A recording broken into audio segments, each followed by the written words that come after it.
You have found Authentic Business Adventures, the business program that brings you the struggles, stories, and triumphant successes of business owners across the land.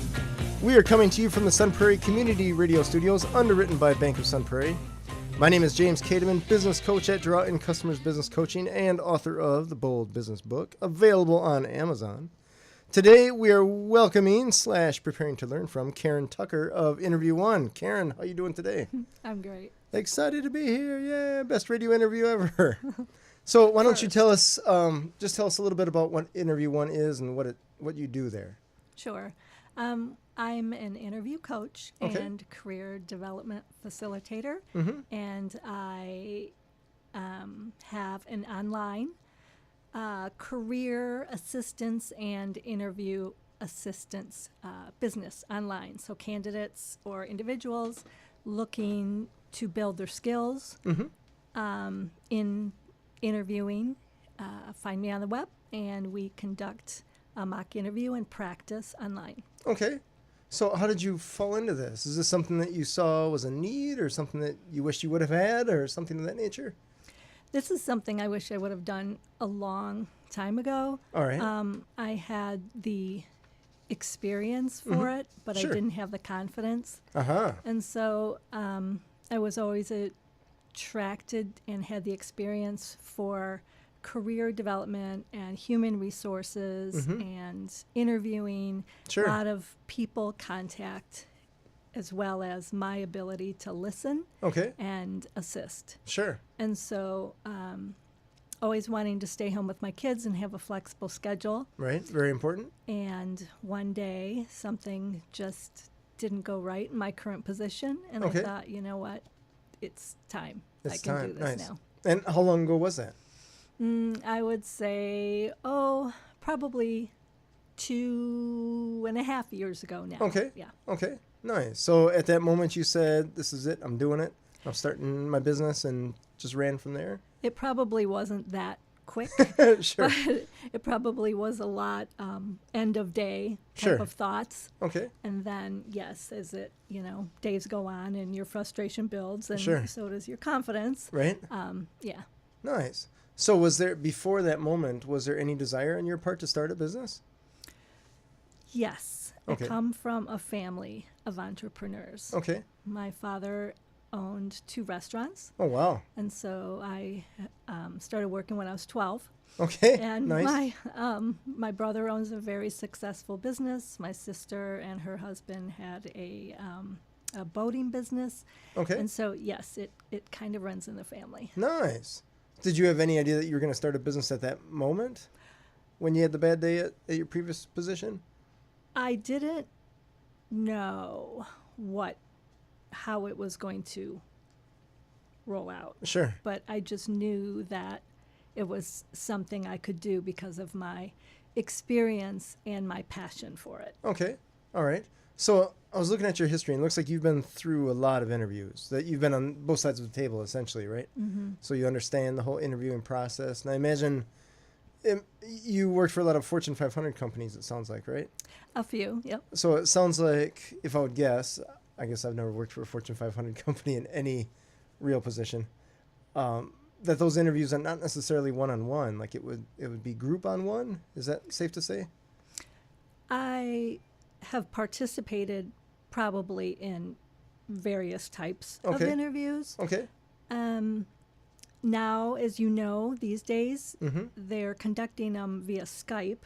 Oh, But I did not when- know that. Okay. I've But been wh- out of the interview game for a long time. Yep. Thank goodness. I think as things often do, the trends kind of build up and then Oh, sure. go down. So for a while, it was all panel interviews. Ah, But okay. a lot of the times it is one-on-one, Mm-hmm. and a lot of time can be wasted, though, because you're scheduling those individually Sure.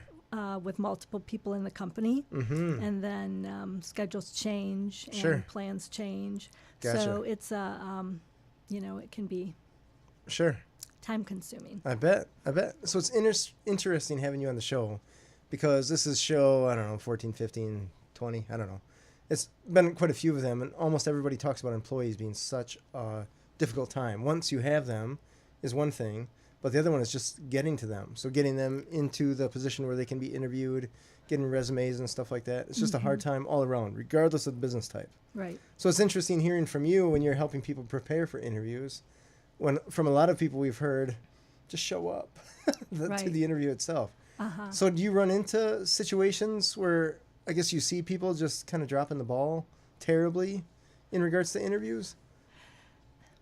I think that for an individual to seek me out means that they have a desire to go through this process. That's a huge point. Yeah. All right. And so they're basically responsible, or if they don't know what they need to do, they know to seek assistance. Sure. Whether it's the resume, whether it's their opening, tell me about yourself. Yeah. So. All right. Yeah, I don't really see that a lot. Sure. Okay, that's good. That makes sense. That makes a lot of sense. So you're 2 years in now, or a little over 2 years? Yeah. Okay. And how are things going? Do you like it? Yeah, I do. You do? Okay. I love it. Okay. I love helping people interview because I think it's there's a lot of like blurred lines. Okay. I think it's candidates go into a job interview, but they really don't know what is expected of them. Sure. And I think perhaps on purpose, the interviewers always don't make it known, although that would make great sense if they would prepare that's the a thing, candidates. right? Yeah. Let's all get on the same page. Right. Same team. Right. But do I like it? Yes, I do. I do very much. Okay, nice. And so a candidate comes to you because they need interview practice? Is that right? Or is it a confidence booster kind of thing? Or what would someone come to you for? Usually it's just they know that they need to get better. Okay. So sometimes they don't know exactly what that is. Gotcha. Often, one time I had an individual, and we started out with our mock interview, and he spoke very fast. Oh. He talked very fast, and he talked a lot. Okay. And he knew that. Gotcha. So after some probing and asking questions, Sure. he knew that, and he knew it was a challenge to change. Okay. How I he can't needed relate to that speak. at all. So that's interesting. Okay. So is the idea that they've gone through a few interviews and they just haven't gotten the job that they were hoping for, and they're wondering, okay, I'm qualified, but no offers are coming my way, so there's some common denominator here. I need to fix that. Yes, or it's their first interview and they really want to get the job. Mm-hmm. It can be, a number of things. Okay. So the exciting part, though, it isn't just about interviewing. I found as I've been doing this, it's also about guiding and talking with the individual to find their own strengths and to find their kind of own foundation of which they operate from. Sure. Okay. Because you don't have to know that, but if you know what your core strengths are and what you do very well, you almost can own the interview. Sure. Because you're leading with that knowledge. Certainly. Okay. So do you have them take some type of test or something that you navigate to help them figure out, or and how do you do that? Well, it's no assessments, although I am I can give assessments. Sure. No, it's just lots of asking questions. Okay. Yeah. So is it? I imagine it goes beyond the what's your greatest strength and what's your greatest weakness that the typical interviewer asks, right? And the typical interviewee probably prepares for. Yes. The two most common misleading questions in the world. Yes, they are.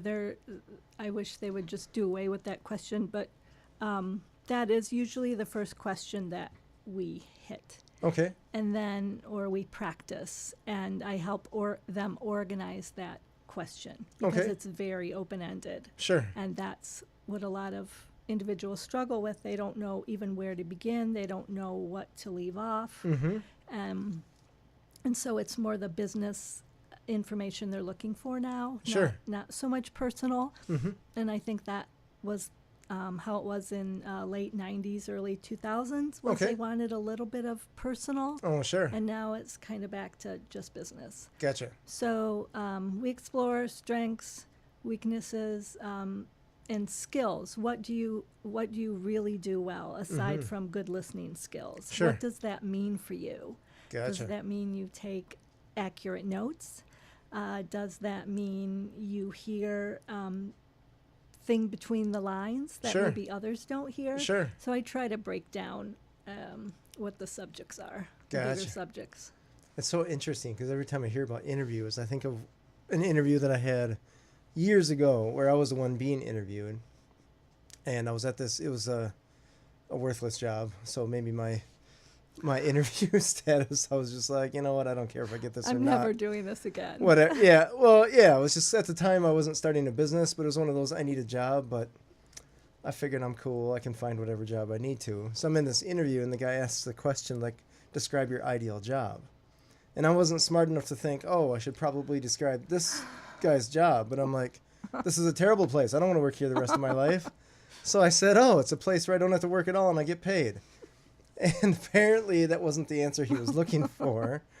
But I'm like, that's a stupid question. How would you answer that, right? Right, I didn't say yes. that to him, but at the time I'm thinking, what does that have to do with this job at all, right? Do you think Yes. I'm going to retire in this position? Like, no, the way you're running things, you'll be out of business in 10 years. But it was just one of those, like, you're asking me such a stupid question that I don't know whether to point out it's a stupid question or just give you the most honest answer I can. I went for honest. Right. Not And- ideal. I totally didn't get that job. And maybe the guy's in business, maybe not. I don't care. But it's just one of those, like, I feel like just as much preparation needs to happen on the interviewer side as does the interviewee. And Because that could possibly be another niche for me. I would recommend it. Hugely. Go ahead, set me up. Yeah, hugely. It is a point of frustration, I think, too, for interviewers because it is not the first item on their list, Sure. of responsibilities. Mm-hmm. And so usually it's, so-and-so has an interview on Thursday. Can you, give 10 minutes for this? Oh, sure. And, yeah, so, Let's just get this over with. I'll hit lunch pretty quick and Right. move on with my life. Sure. right. I think that with just with talking with them and perhaps if it was a group of people and just sort of finding out what they're looking for in this individual who is ultimately going to help them in their position, Sure. that it just takes a few minutes for them, I think, to do sort of a huddle and say, okay, I'll look for this, you look for that, and then we'll all convene after Sure. the interview That's instead of fair. everybody asking the same questions. That's absolutely fair. Because the expense of a bad hire is huge. insane. And I didn't realize that employees were such a big deal. I just assumed you hire them, you pay them, they show up, they do their job, rinse, repeat. But it turns out that is not the case. People will be more than happy to show up, not do the job, and still collect money, like the ideal job that I described, I guess. Shy of the Yeah. showing up part. Yeah. Anyways, so if you don't do a good job interviewing, I can give you another example because I made so many mistakes. When I had my first business, a few years into it, I needed to hire someone and I needed someone quick because I'd lost somebody, whatever, and I was running late because when you're owning your business and you're the main person, when you lose somebody, now you have to work twice as hard, right? And I was already pushing it past 100%. So then you're hustling, and I show up late to this interview. I felt so bad, I just hired the person. I didn't even interview. I was just like, sorry, I'm late. You got the job. I don't have time to interview anybody else, which was just about the worst mistake I could have possibly made. Was it? How did things not even go? 3 months. Not even 3 months. She dropped the ball a lot. And, like, she cost me clients. She cost me trust. Like, the clients had in my business. It was such a defeat. And, of course, I was like, why is this happening? Right? She seemed like a nice person for the 30 seconds I talked to her. And it all came down to me feeling bad that I was running late. So you learn, one, don't run late. And two, maybe have some sort of a plan set up. Yeah. I didn't even, if I would have been on time, I didn't even have a plan. Like, what questions should I ask this person, right? I'm looking for something more than just fog a mirror. But I should, like any person that could fog a mirror, right? I didn't even have criteria laid out. It was in my head. Do you think you're better at that now? Dramatically so. almost to a fault. Or do you need to make an appointment? No, no, I would say dramatically so. But I've learned so much. And when you try to put a dollar amount on it, you just like, okay, we got to stop because we're already into 5 figures, probably even arguably 6 when you talk opportunity cost. Mm-hmm. That's insane. Insane. So I was reading through your website and I'm like, oh my gosh, I should have had this on the other end 10 years ago, really, 11 years ago. So, no. It's only money, right? So tell me, you've been in business for a couple of years. Are you married? Yes. Okay. And your husband, how does he feel about your business? He supports it 100%. Okay. That's awesome. Mm-hmm. That's awesome. So, and then the hours that you're working, I imagine, are normal weekday hours, right? Well, maybe not. Not always. I am flexible with the candidates or clients that call me. Sure. Because I understand that it's hard to always get out of work. Sure. And so it's, never been something that's been abused or my time hasn't been so. But if somebody needs to have an appointment on a Sunday evening or a Sunday afternoon, sure. I will help them. Yeah, it didn't even dawn on me that someone may need an interview when they currently have a job. So, right. That makes sense. That makes a ton of sense. Do you have employees right now? No. Okay. Is there plans in the future? Or? Yes. Okay. So, and you'll be good at interviewing them, and they better be good at interviewing with you. Holy cow. That's just irony in a meeting right there. Holy cow. So, what have been some challenges in regards to starting your business? I think challenges are when you have an idea and you have experience, but you just don't know how to start. Okay. So implementation issues? Right. Okay. Yes, sure. Because you don't know what you don't know. So fair. Who do you trust? Who do you know to call? Sure. So I think that was one of my challenges. Okay.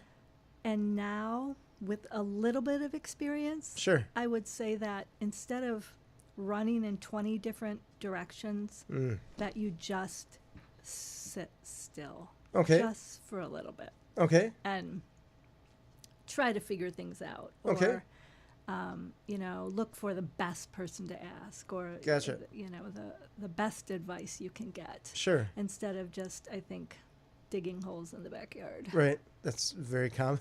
Very common. I see a lot of business owners try to go 20 different directions at once because they don't know, or there's just there's no focus, or they think I have to do all these things. Yes. And I joke with people that computers seem weird to me, right? Computers, I'll come back to this here. So computers 10 years ago, 20 years ago, if you take their processor speed and then the processor speed now, I feel like computers, they're like supercomputers now, right? Mm-hmm. But still we have this little spinning wheel or this little hourglass that shows up every once in a while. Right.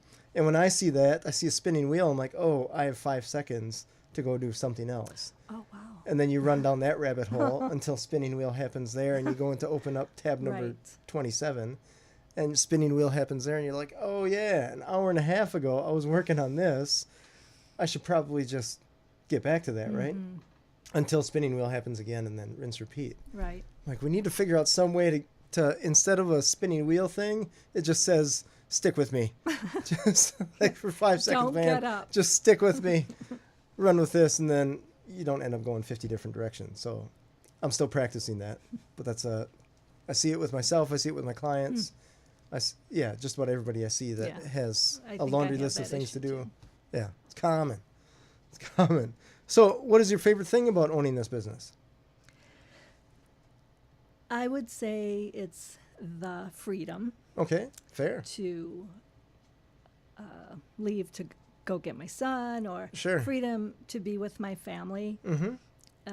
It's a freedom to choose what I like to do first, second, third, last. Sure. I prioritize everything nice. myself. Nice. And so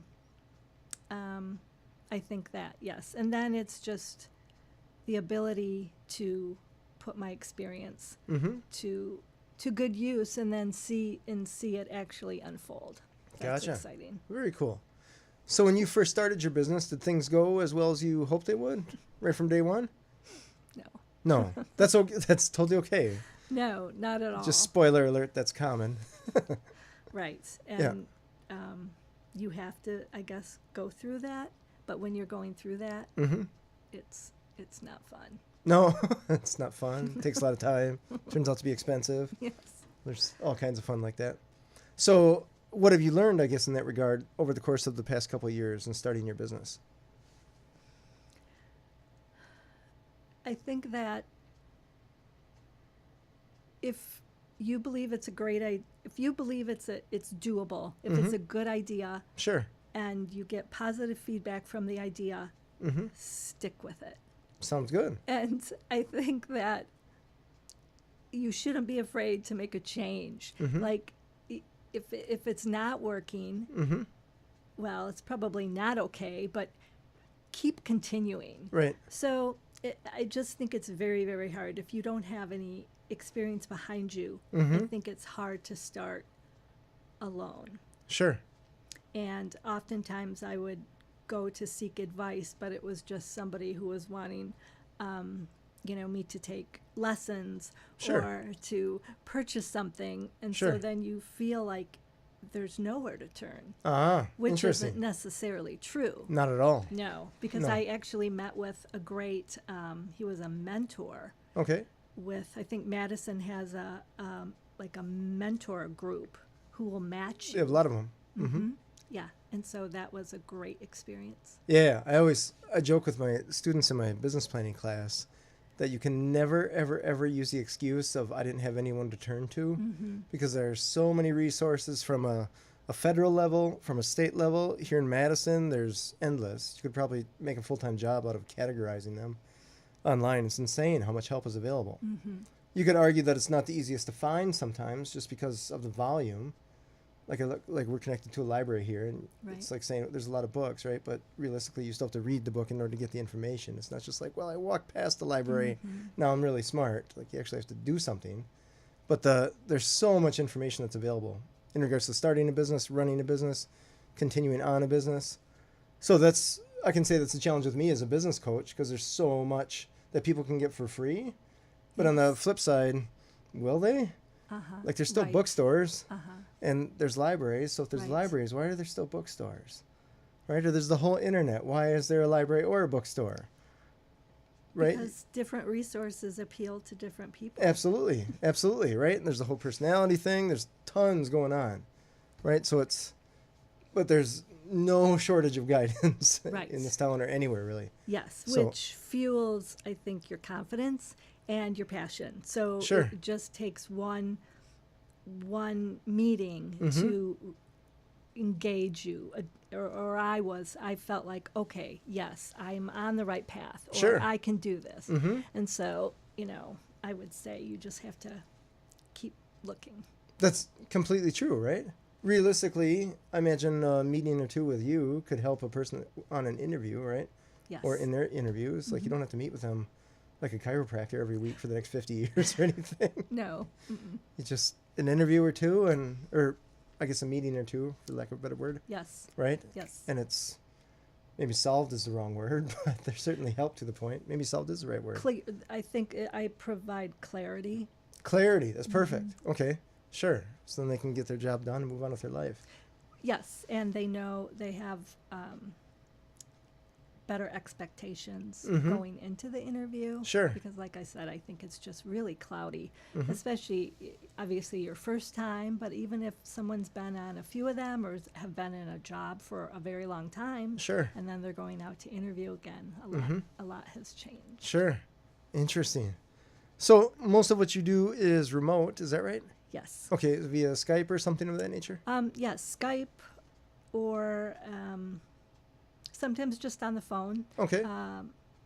The client or individual doesn't want to do Skype. Sure. Or then there's a, video conferencing via Gmail. Oh, sure. So I can't Google Hangouts. Yep. Mm-hmm. Yep. They got something for everything, right? Yes. Yep. Nice. And has there been any barrier to technology, or I imagine technology has actually helped, right? Sometimes not. Sometimes there's been awful barriers. Yeah. Oh. Where it's How taken so? up a lot of time. Skype went through something, I think, a little Oh, while ago, but okay. it seems to have sorted itself out. Okay. So I've had really clear phone calls with Skype lately. Gotcha. Even to a client in Rome. Oh, wow. Yeah, Rome, Italy. All right. Um, In English? yes. Okay. Gotcha. That's Yes. cool. So, yeah, but things are better. Nice. Mm-hmm. Nice. All right. And I'm just curious about the employee thing. What your next employer, your first employee, what do you think that you would have them do? What I envision is for them to do what I do. Oh, really? Okay. So I'm thinking of human resources, internship, Mm-hmm. or something that they can use for their experience. Gotcha. And so I'll build that out Sure. where I could manage then the business in other ways or grow it out a little bit more. Mm-hmm. Nice. That sounds cool. And then just build from there, Mhm. adding more people doing essentially the same thing until you Mhm. get your small army of interview helpers. Yes. I don't know if you understand how much help you will give businesses like mine in regard, well, any business really, to help people in regards to the interview. I Because a would lot love of to times do you get, that. oh my goodness gracious. Some people, I'll be interviewing them and you go through questions to ask and you get kind of a, I don't know, a one-word answer or something that you're just like, did you understand the question at all? Mhm. Because I'll say something like, this isn't the right question, but let's just say, what's your favorite color? And they'll be like, yes. I'm like, what did you... I feel like we got off on the wrong foot somewhere. I want to help you answer this question somehow Mhm. because it's in my best interest and your best interest for you to be the perfect candidate. Right. So maybe we could work together towards that. Uh-huh. And it doesn't always happen. No, I think you'd have to take them out of the room, do a little work, Sure. and then Yeah. redo. It's rough. So rough. So through your starting your business and the positions that you've had before, I imagine you have a lot of experience, professional experience. So I always like to ask people, what do they use for decision making? What do they use for their, whether they have a checklist or what's their, if someone says, what's the best way to make a decision? What do you tell people? How do you answer? Well, I saw that question on there. Like, I've never been asked that before. All right. Today's the day. Yes, it is. The way I would make that decision is I'm an information seeker. Okay. And so I try to utilize as much information as I can from viable sources Sure. that I guess I deem viable. Okay.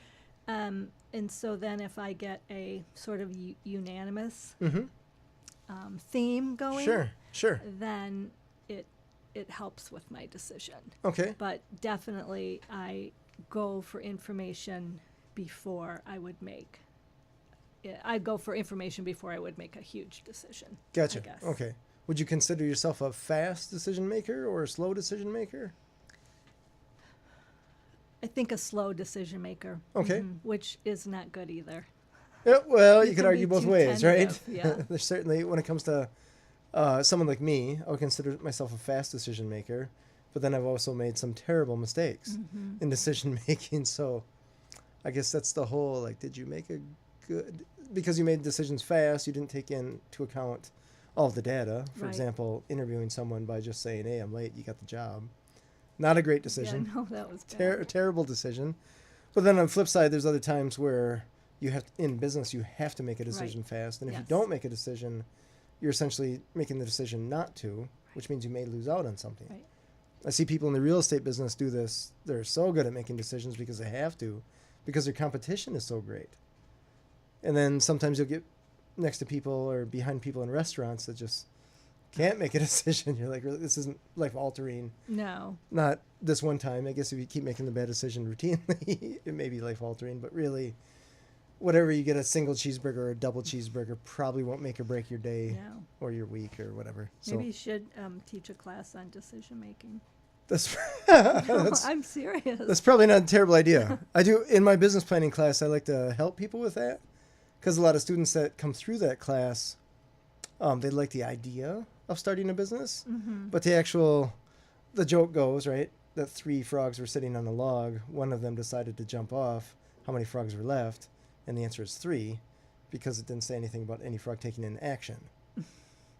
So there's this whole, I decided to do this, but did you really do it if you didn't take the action? I just read this book on an economics book, and this economics joke.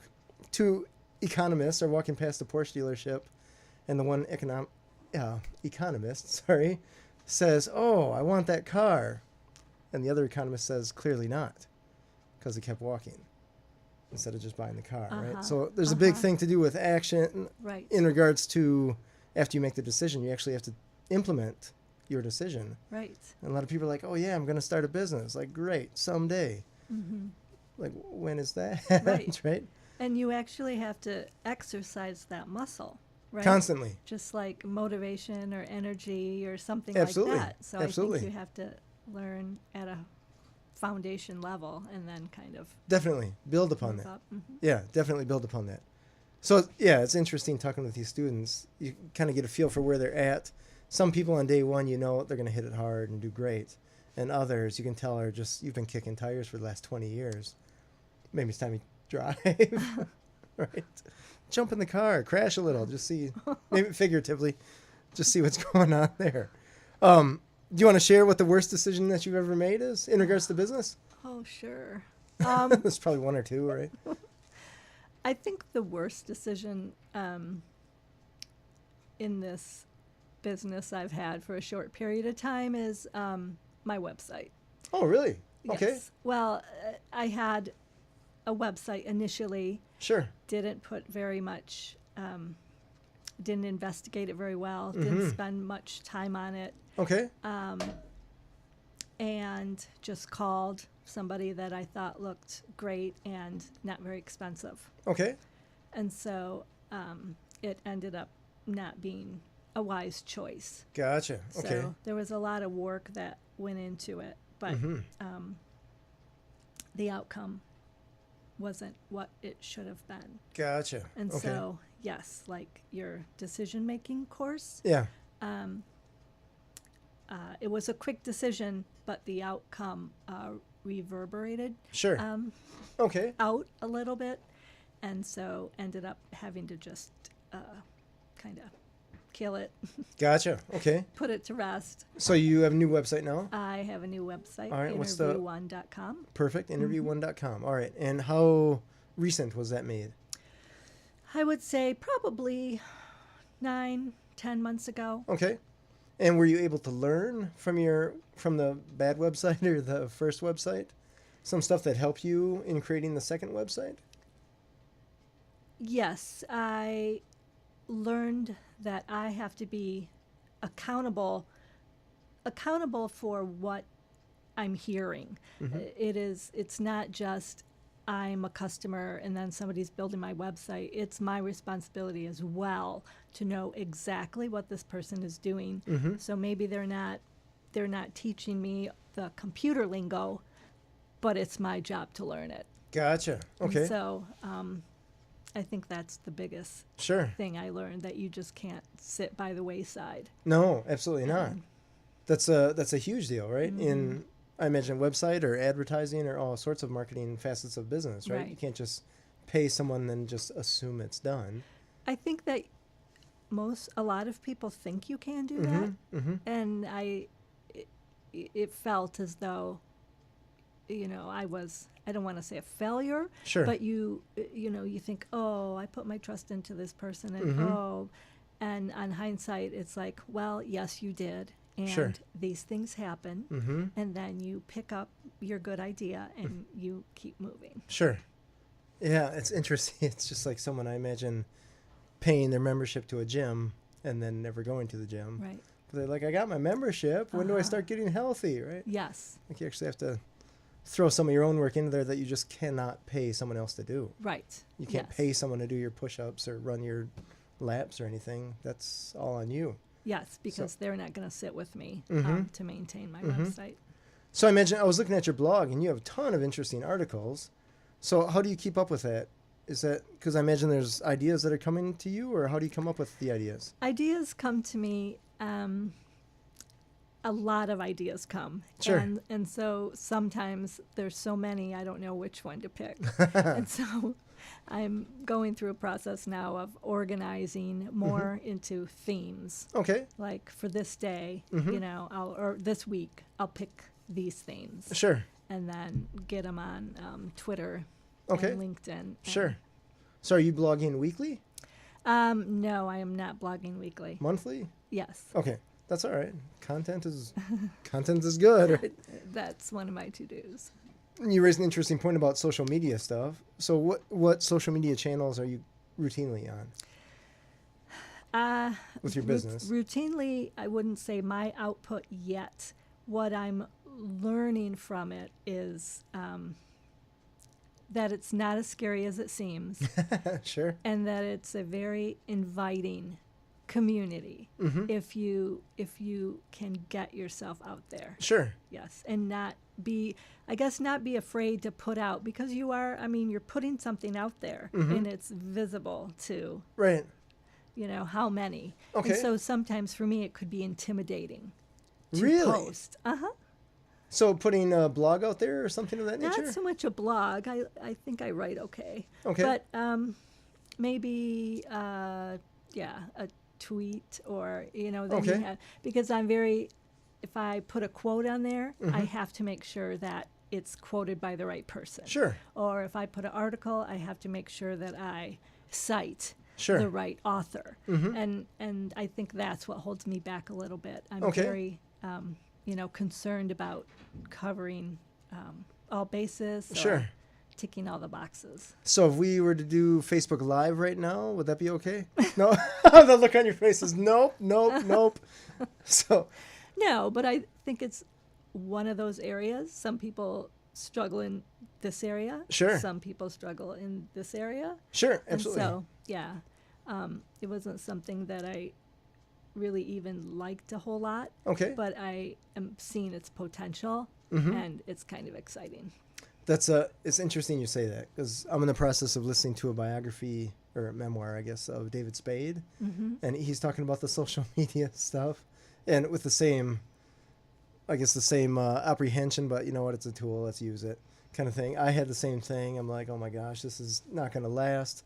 This is like the CB radio or the fax machine. It's another means to communicate, and it seems annoying at best. Turns out I'm wrong. Apparently, at least a channel of social media is going to stick around. If one goes away, another will replace it. And the fax machine had a pretty nice run. The fax machine did have a nice run. There's still a couple of them around there. That's fair. That's right. It's a few decades, right? So there's something to be said for that. But I feel like it's a lot of noise, right? There's an enormous amount of content. You could never consume all of the content, right? Even if you followed a dozen people or a dozen companies, you can never realistically consume all of that content. So it seemed like it was a lot of people talking, but not a whole lot of people listening. But then realistically, I went back and I was like, how many people do I really need to listen for this to be successful, right? If we help just one person, you could argue, well, then you're successful. That's right. And if you get, let's just say, like for this radio show, right? We'll throw a link to this on social media channels, LinkedIn, Facebook, Twitter, all that kind of stuff. And if people listen to it and they like it, that's great. But if they don't, what do we care, right? Right? They listened to the show and they got something out of it, great. But if only one person did versus 10 million or something like that, I have to pause because I don't want to get frustrated by social media. I'll give you another example. I got a 4-year-old son, and he fell on these YouTube videos of people opening up these eggs or these surprise packages with a little junk toy in it. And I look at this YouTube video, and it's got, one of them had 13 million views. Right? And I'm like, okay, that's like a tenth of the population of the U.S., right? Or something of that nature, right? Maybe it's a fifth. And I was thinking, that's crazy, because it's just, you don't see the person, you see their hands opening up this toy, and they're like, oh my gosh, look at this little toy. And they play with it, and they're like, oh, yeah, right? It's just like watching some 12-year-old kid play with a 5-year-old kid's toys. And, like, they're not trying to be funny. It's just a thing. Mm-hmm. And my son is just enthralled with it. And I'm like, oh, my God, we're making my son dumber by him watching this. Oh, but it's making him happy. That's true. It's making him happy. But then I look at, like, I got my YouTube channel. I got dozens of videos on there. And if I get, I don't know, 16 views on one, I'll be like, all right, 16 views, right? Uh-huh. This idiot with this toy has got over 13 million views. He's not an idiot. Clearly not. So I'm like, this is a full-time job for this person because you're doing the math and the revenue. And I use a calculator. I'm much better at math. The fraction of a penny per view with their ads. And then my son isn't watching just one little few-minute video, right? He's probably watching, I think after 3, I'm like, okay, we're done. Because I'm going to shoot myself if I keep listening to these. But you figure, like, from an ad revenue times 13 million. Oh, my gosh, this guy's making hundreds of thousands of dollars making just about the dumbest video you possibly could. It's taking minutes. His only investment is maybe $3 at Walmart. Mm-hmm. Oh my gosh, who's the idiot? Right. Oh my gosh. Yeah. So it's frustrating when I think like this is where our world is going, right? Mm-hmm. I'm going to be interviewing some of these people. Or somebody will interview my son and they'll be like, what's your favorite thing to watch? And he'll be like, oh, there's these idiot shows on YouTube. Hands? Opening up these toys. So it's frustrating when I see how a lot of social media channels just amplify entertainment over what I would consider a true value. Mm-hmm. Right? But then on the flip side of that coin, I read nonfiction books because I think fiction books aren't going to advance me. Right. That's not necessarily true. Right. So there's inner conflict that I see. Yes. And 13 million views. Just like, okay, I give up. Look out a different window then. Yeah. Yeah, it's interesting. I'm talking with my little brother through Big Brothers Big Sisters.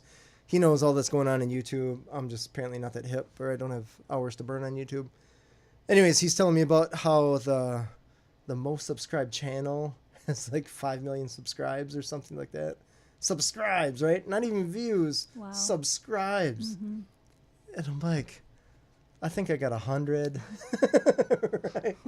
It's not a metric that I even keep track of because I feel like there's no benefit to that. Mm-hmm. This guy's got 5 million. Like, how many of those are real people? That just blows my mind. Yeah, true. So I guess when you add in bots and stuff like that, it's frustrating. So I understand a little bit of the apprehension. I guess the whole point of that monologue Thank you. Mm-hmm. was understanding the apprehension. Yes. On the flip side of the coin, who was the first person to put out this crappy video of this kid opening up this toy? And they're like, we're going to get 13 million views, right? So you putting out an awesome blog or a sweet quote in regards to interviews and stuff like that, what's the worst that could happen? Right. Yes. And from a cost standpoint, you're already looking at the quotes. You already have the blog. Right. So the barrier to entry is on the verge of negligible. Seconds, right?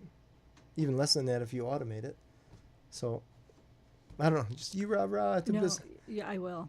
And even more so, the more intelligent content we can put out, hopefully we got a long road to go, but we can drown out some of the toy opening stuff. Yes. And, well, on that long note, a lot of the interview blogs and articles are all the same information. Okay. All the same. Mm-hmm. Arrive early, wear a suit, and write a follow-up letter. Sure. Almost everything I read. And so that's why I like to go a little deeper. Nice. And, helping identify what it is that they need to they need to bring, and helping them realize that the day that everybody got the same phone call for the interview, to me, that means that the playing field is even.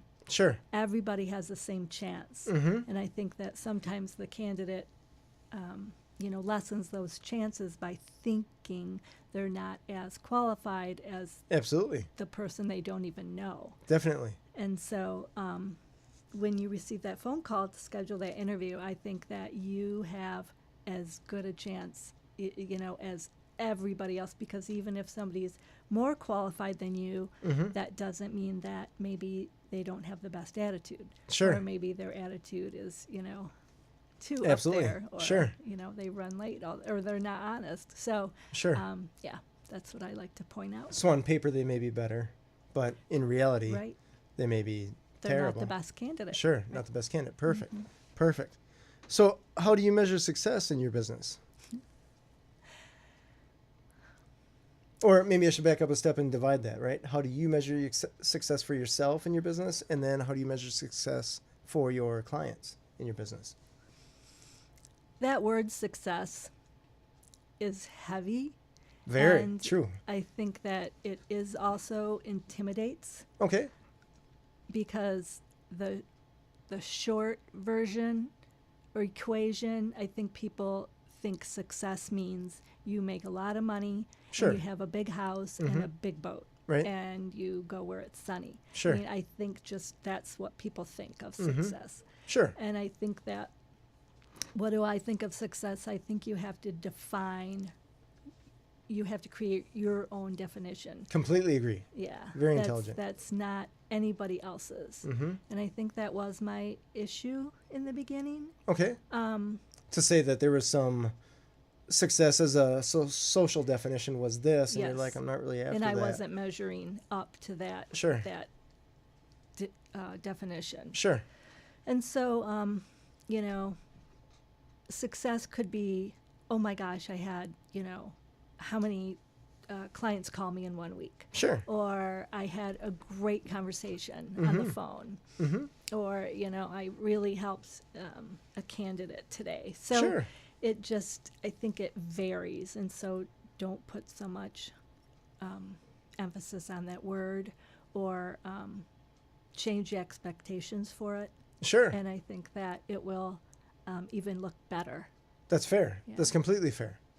Yeah, because I like to, I guess the reason that I asked the question is because some people that I come across, specifically, this is going back to my class, right? I asked them to measure find 3 metrics that they're going to measure for success.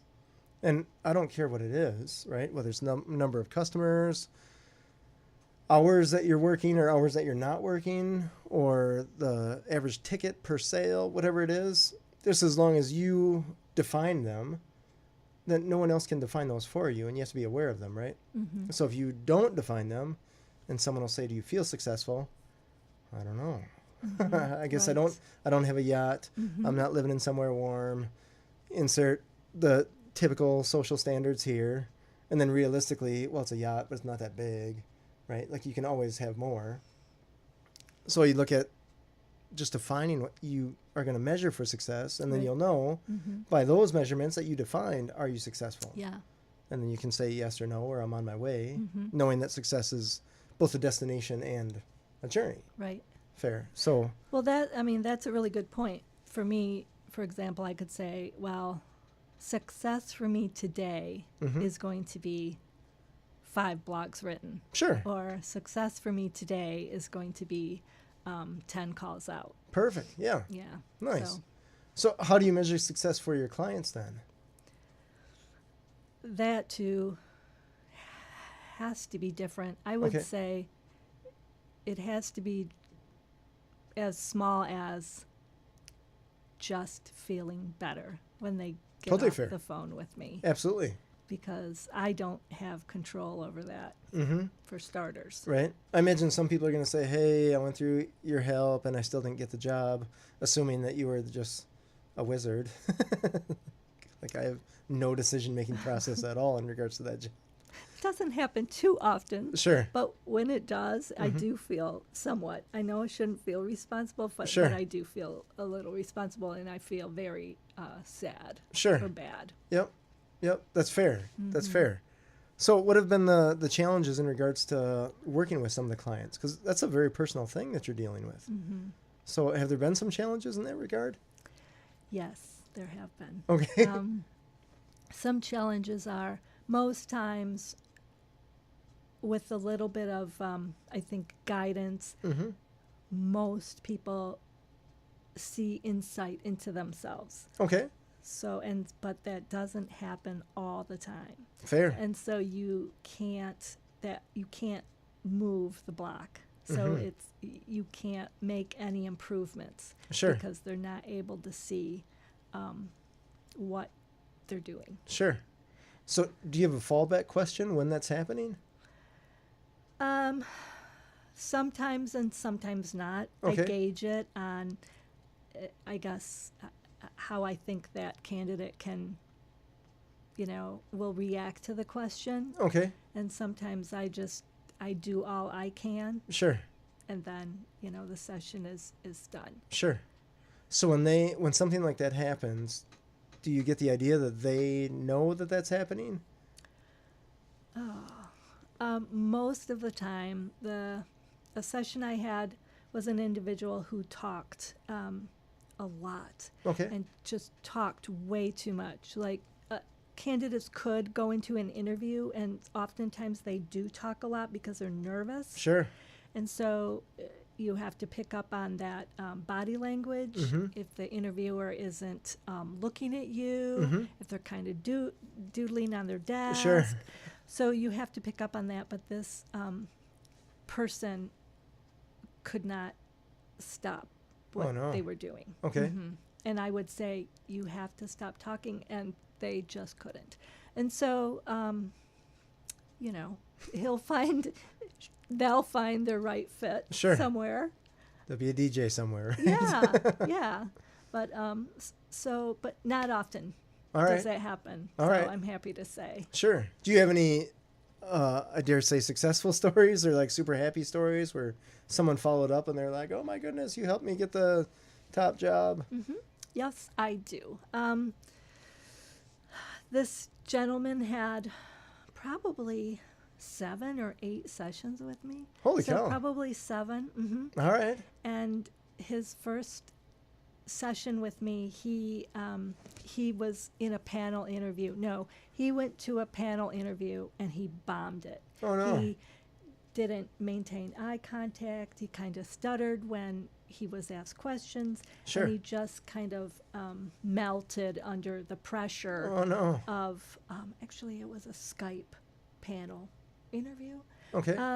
And so he called me and he knew he needed help. Sure. And so through the multiple sessions, he just improved so much. Nice. And it was just great because he was excited to get on the phone to be helped and for us to work through certain things. And then I was excited to see him progressing. Sure. And he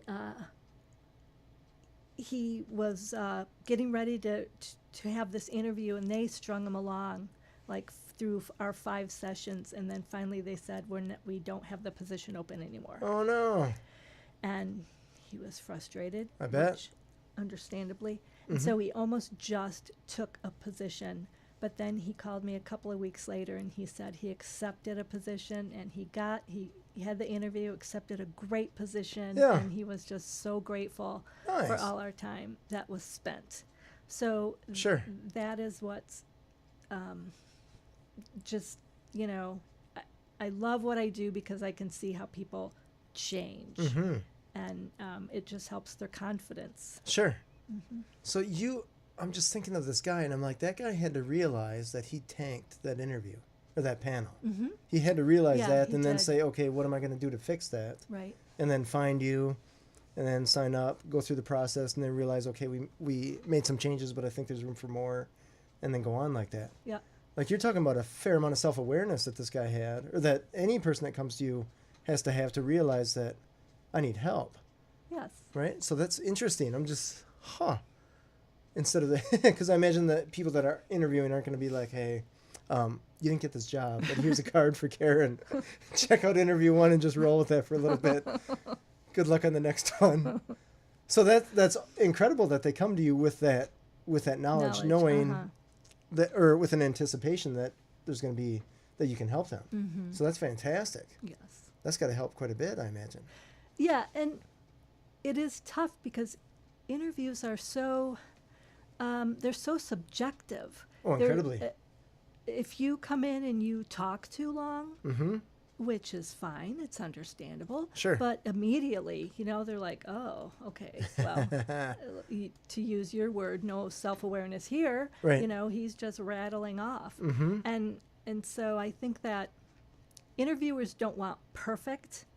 They basically want an employee who's going to show up on time, Mm-hmm. who's responsible, and who's passionate about what they do, Mm-hmm. but is mature enough to put in front of a client or able to communicate. Sure. And so that's why all those areas are covered. Mm-hmm. But when it's not exactly clear, it's really tough to go into. Yeah, I bet.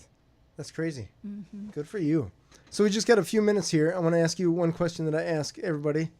If someone were to come to you and say that they were going to start a business, what is the advice that you would give them? Go for it.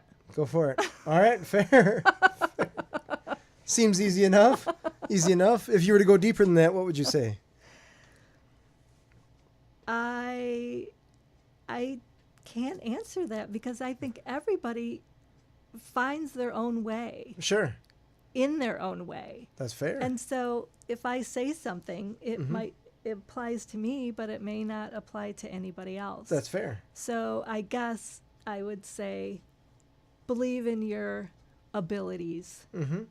and be smart about where you put your money, especially in the beginning. Sure. I think that's what I would say. Very And, true. Get advice and a second opinion, All right. I think. Very good. All good advice. Mm-hmm. All good advice that you learned. It sounds like the hard way, just like me and just what everybody Right. else has started a Yes. business. Yeah. That's awesome. Well, thank you, Karen. Thank I you. appreciate it. This is awesome. Oh my goodness, here. I appreciate you guys listening here. This has been Authentic Business Adventures, the business program that brings you the struggles, stories, and the triumphant successes of business owners across the land. There's that word success, right? It's not that bad. Coming to you from the Sun Prairie Community Studios, underwritten by Bank of Sun Prairie. My name is James Kademan, business coach at Draw In Customers Business Coaching and author of the Bold Business book, available now on Amazon. We'd like to thank you, our wonderful listeners, and our guest, Karen Tucker of InterviewOne. Thank you, Karen. Find us airing on 103.5 Wednesdays at 6 p.m. and Sundays at 2 p.m., as well as at the sunprairiemediacenter.com. We can also be found morning, noon, and night at the podcast link on drawincustomers.com. Thank you for listening, and we will talk to you next week. Stay awesome and enjoy your business.